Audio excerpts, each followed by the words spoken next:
Hello student, today we are going to discuss about a new chapter, chapter 9, differential equation. আমি প্ৰথমতে equation মানে কি চাওঁ equation আমি অলৰেডি ইকুৱেশ্যন পঢ়িছোঁ বহুত ধৰণৰ ইকুৱেশ্যন পঢ়িছোঁ linear equation quadratic equation equation মানে হ'ল মেথমেটিকেল statement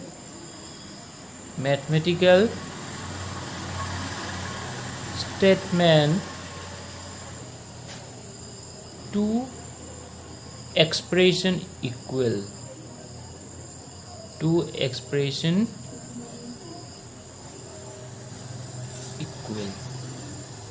equation এতিয়া আমি অলৰেডি আগতে বহুত ধৰণৰ ইকুৱেশ্যন পঢ়িছোঁ লিনিয়াৰ ইকুৱেশ্যন পঢ়িছোঁ one variable linear equation 5 এইটো এটা তাৰপিছত two variable linear equation তাৰপিছত quadratic equation এইটো এটা quadratic equation এইবিলাক কি একোটা algebraic equation আৰু আমি ক্লাস 11 ত trigonometric equation আমি পঢ়িছো trigonometric equation ক্লাস 11 ত আমি অলৰেডি পঢ়িছো আজি আমি পঢ়িম ডিফাৰেন্সিয়েল ইকুৱেশ্যন মানে কি যিবিলাক ইকুৱেশ্যনৰ ডেৰিভেটিভ ইনভলভ হৈ থাকে সেইবিলাকে একোটা ডিফাৰেন্সিয়েল ইকুৱেশ্যন এতিয়া dy by dx equal to 0 এইটো এটা differential equation d square y by dx square এইটো এটা ডিফাৰেন্সিয়েল ইকুৱেশ্যন কাৰণ ইয়াত কি হৈছে ডেৰিভেটিভ ইনভলভ হৈ আছে ঠিক তেনেকৈ x dy by dx plus y equal to 0 এইটো এটা কি হ'ব ডিফাৰেন্সিয়েল ইকুৱেশ্যন হ'ব কাৰণ এইবিলাকত কি হৈছে ডেৰিভেটিভ ইনভলভ হৈছে এতিয়া নেক্সট আমি some types of differential equation two টাইপসৰ হয় এটা হয় ordinary differential equation আৰু এটা হল partial differential equation এতিয়া ordinary differential equation কোনবিলাক যিবিলাক differential equation কি হয় এটা ভেৰিয়েবলৰ ওপৰত ডিপেন্ডেন্ট হয় বা with respect to one variable ইয়াতে কি হৈছে dy by dx হৈছে কি with respect to one variable গতিকে সেইবিলাক কি হয় ordinary differential equation এতিয়া dy by dx plus dy by dt equal to 0 এইটো এটা differential equation কিন্তু ইয়াত ডেৰিভেটিভ হৈছে with respect to two variable x ৰ এটা আৰু এটা কি হৈছে t হৈছে কিন্তু এইটো ডিফাৰেন্সিয়েল ইকুৱেশ্যনত কি আছে ডেৰিভেটিভ হৈছে with respect to one variable so এইটো এটা কি হ'ব এইটো হ'ব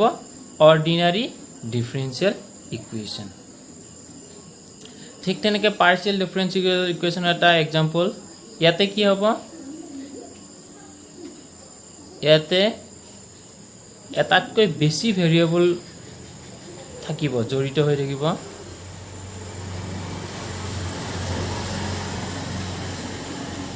to 0 এইটো এটা পাৰ্শিয়েল ডিফাৰেন্সিয়েল ইকুৱেশ্যন ইয়াতে কি হৈছে এটাতকে বেছি ভেৰিয়েবল আছে x y ডিপেন্ডেন্ট ভেৰিয়েবল আছে সো এইটো এটা কি হ'ব পাৰ্শিয়েল ডিফাৰেন্সিয়েল ইকুৱেশ্যন ইয়াতে আমি পাৰ্শিয়েল ডিফাৰেন্সিয়েল ইকুৱেশ্যনৰ কথা নপঢ়ো ইয়াতে অকল আমি অৰ্ডিনাৰী ডিফাৰেন্সিয়েল ইকুৱেশ্যনৰ কথা পঢ়িম এইটো চেপ্টাৰত আমি ডিসকাস কৰিম সো আমি নেক্সট আহিছো order of a differential equation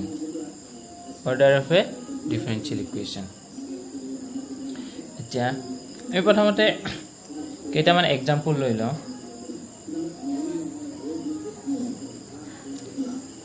dy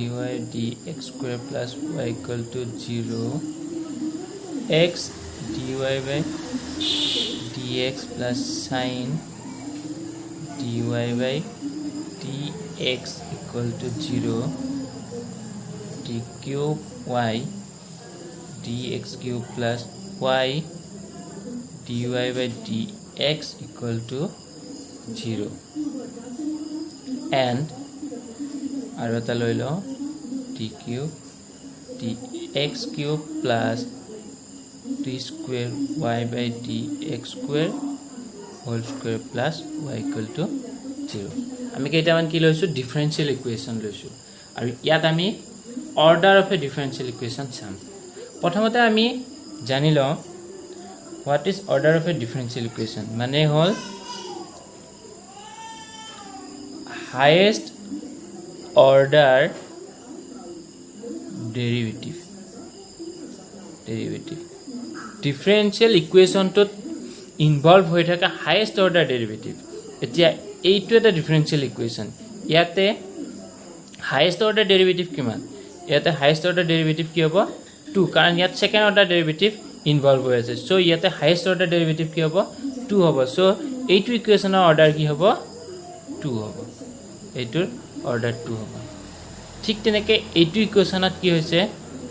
highest order derivative কি হৈছে ইয়াতো 1 হৈছে ইয়াতো 1 আছে so highest order কি হ'ব 1 এ হ'ব এইটো ডিফাৰেন্সিয়েল ইকুৱেশ্যনত ইয়াতো ডেৰিভেটিভ ইনভলভ হৈ আছে ইয়াতো ডেৰিভেটিভ ইনভলভ হৈ আছে কিন্তু হাইয়েষ্ট অৰ্ডাৰ কোনটোত আছে এইটোত আছে কাৰণ ইয়াত 3 অৰ্ডাৰ ডেৰিভেটিভ ইনভলভ হৈ আছে সো এইটো ডিফাৰেন্সিয়েল ইকুৱেশ্যনৰ অৰ্ডাৰ হ'ব 3 আৰু নেক্সট এইটো তেতিয়া অৰ্ডাৰ কিমান হ'ব বহুতে ক'ব কি এইটো এনেকুৱা হৈ যাব ইয়াকে আমি স্কয়াৰ কৰি দিলে এইটো d4 y square d square x4 এইটো হৈ যাব কিন্তু এইটো নহয় এইটো কেতিয়াও নহয় সো ইয়াতে হাইয়েষ্ট অৰ্ডাৰ ডেৰিভেটিভ কি হ'ব 3 হ'ব কাৰণ এনেদৰে আমি এইটো লিখিব নোৱাৰো কাৰণ ইয়াতে কি হৈছে যেটো সেকেন্ড অৰ্ডাৰ ডেৰিভেটিভ হৈছে তাক দুগুণ কৰা হৈছে এইটুক দুগুণ নহয় গতিকে ইয়াতে হাইয়েষ্ট অৰ্ডাৰ ডেৰিভেটিভ হ'ব 3 ইয়াতে 2 আছে ডেৰিভেটিভ অৰ্ডাৰ ইয়াতে 2 3 আছে সো হাইয়েষ্ট অৰ্ডাৰটো যেটো লব লাগিব সো ইয়াতে কি হ'ব অৰ্ডাৰটো 3 হৈ যাব next degree of a differential equation degree of a differential equation উলিয়াৰ আগতে আমি এটা কথা জানিব লাগিব differential equation should be polynomial in derivative কি হ'ব লাগিব যেটো ডিফাৰেন্সিয়েল ইকুৱেশ্যন হ'ব লাগিব হেতু কি হ'ব লাগিব পলিনোমিয়েল হ'ব লাগিব এতিয়া আকৌ পলিনোমিয়েল কেতিয়া হয় আমি হেতু জানি লওঁ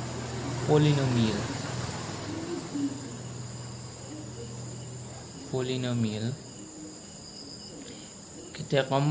expression consist of variables and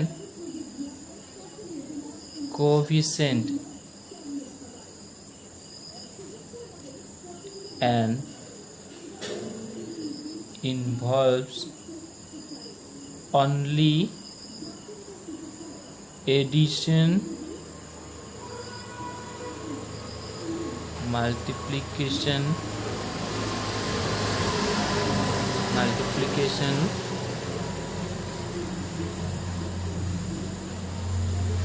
subtraction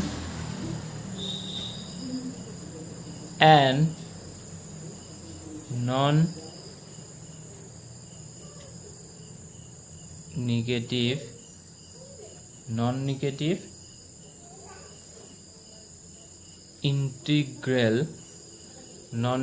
integral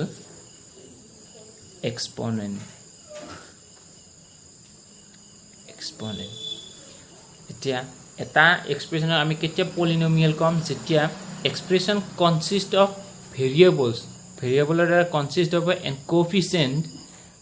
variable আৰু কোএফিচিয়েন্টৰ দ্বাৰা কি হ'ব কনসিষ্ট হ'ব আৰু কি হ'ব লাগিব ইনভলভস অনলি এডিশন মাল্টিপ্লিকেশন আৰু subtraction and non negative integral exponent কি হ'ব লাগিব নন নেগেটিভ ইন্টিগ্ৰেল এক্সপোনেন্ট হ'ব লাগিব এতিয়া 2x + 3y এইটো এটা এক্সপ্ৰেছন এইটো এক্সপ্ৰেছন কি হ'ব পলিনোমিয়েল হ'ব কাৰণ ইয়াতে কি আছে কোএফিচিয়েন্ট আছে ভেৰিয়েবল আছে আৰু কি হৰদাৰা ই ইনভলভ আছে ইয়াত এডিশনৰ দ্বাৰা কিন্তু 2x to the power inverse plus 3y এটা এটা পলিনোমিয়াল নহয় কাৰণ ইয়াতে নন নেগেটিভ ইন্টিগ্ৰেল এক্সপোনেন্ট নাই ঠিক তেনেকে 2√x 3y এটা এটা পলিনোমিয়াল এক্সপ্ৰেছন নহয় কাৰণ ইয়াতে কি আছে √x আছে কাৰণ ইয়াৰ পাৱাৰটো কি হৈ যাব x to the power half হৈ যাব সো এই দুটা কি নহয় পলিনোমিয়াল নহয় আৰু এইটো কি হ'ব এটা পলিনোমিয়াল এক্সপ্ৰেছন হ'ব ঠিক তেনেকে ডিফাৰেনশিয়েল ইকুৱেচনৰ ক্ষেত্ৰতো আমি ল'ব পাৰিম গতিকে degree of a differential equation হ'বৰ কাৰণে কি হ'ব লাগিব differential equation should be polynomial in derivative polynomial হোৱাৰ পিছত আমি ডিগ্ৰীটো কেনেকৈ উলিয়াম ডিগ্ৰীটো হ'ব ইয়াৰে ডিগ্ৰীটো আমি কেনেকৈ পাম highest power of the highest order derivative highest order যেটো ডেরিভেটিভ থাকিব তাৰ highest power টো কি হ'ব ডিগ্ৰী অফ এ ডিফাৰেনশিয়েল ইকুৱেচন এটা ডিফাৰেনশিয়েল ইকুৱেচনৰ ডিগ্ৰী হ'ব এতিয়া আমি কেইটামান এক্সাম্পল লওঁ এক্সাম্পলৰ সহায়ত আমি চাও ইয়াৰে ডিগ্ৰী কি হ'ব আমি কেইটামান এক্সাম্পল লৈছো এতিয়া এই এক্সাম্পল কেইটা আমি ডিগ্ৰী চাম এতিয়া এইটো এটা ডিফাৰেনশিয়েল ইকুৱেচন প্ৰথমতে চাম ইয়াত পলিনোমিয়াল হয় নে নহয় গতিকে এইটো এটা পলিনোমিয়াল ডিফাৰেনশিয়েল ইকুৱেচন সো ইয়াৰ কি হ'ব ডিগ্ৰীটো কি হ'ব highest power of the highest order derivative প্ৰথমতে হাইয়েস্ট অৰ্ডাৰ ডেৰিভেটিভ কি আছে dy/dx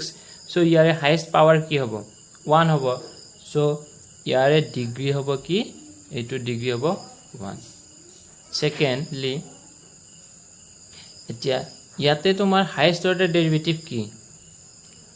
হাইয়েস্ট অৰ্ডাৰ ডেৰিভেটিভ হ'ব তোমাৰ d²y/dx² এতিয়া সেকেন্ড অৰ্ডাৰ ডেৰিভেটিভ লাগি আছে সো ইয়াতে পাৱাৰ কিমান আছে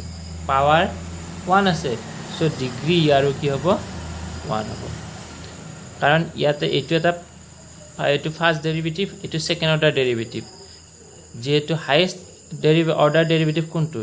ইয়াতে সেকেন্ড অৰ্ডাৰ ডেৰিভেটিভ লাগি আছে সো এইটোৰ পাৱাৰ আমি ল'ব লাগিব এইটোৰ পাৱাৰ নহয় গতিকে এইটো কি হ'ব ডিগ্ৰী এইটোৰ 1 হ'ব কিন্তু ইয়াতে কি হ'ব highest order derivative present in the differential equation কি হ'ব সৰি টু y দেশ যাব লাগে এটো y ট্ৰিপল ডেশ ইয়াৰ মিনিংটো কি ইয়াতে থাৰ্ড অৰ্ডাৰ ডেৰিভেটিভ ইনভলভ হৈ আছে কিন্তু এইটো এটা কি নহয় পলিনোমিয়াল ইকুৱেচন নহয় কাৰণ ইয়াতে কি আছে e to the power y ডেশ আছে সো এইটোৰে আমি কি কৰিব নোৱাৰো ডিগ্ৰী ডিফাইন কৰিব নোৱাৰো সো এইটো কি হ'ব